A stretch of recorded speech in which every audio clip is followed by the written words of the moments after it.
எனக்குள்ள வேதனை நிலவுக்கு தெரிந்திடும், நிலவுக்கும் ஜோடி இல்லை.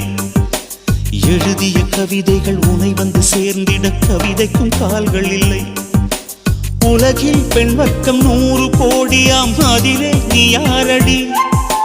சருகாய் அன்பே நான் காத்திருக்கிறேன், எங்கே உன் காலடி?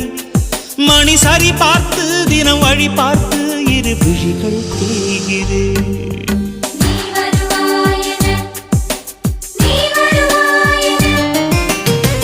பார்த்து பார்த்து கண்கள் பூத்திருப்பேன், நீ வருவாயென. பூத்து பூத்து புன்னகை சேர்த்து வைப்பேன், நீ வருவாயென. தென்றலாக நீ வருவாயா? ஜன்னலாகிறேன். தீர்த்தமாக நீ வருவாயா? மேகமாகிறேன்.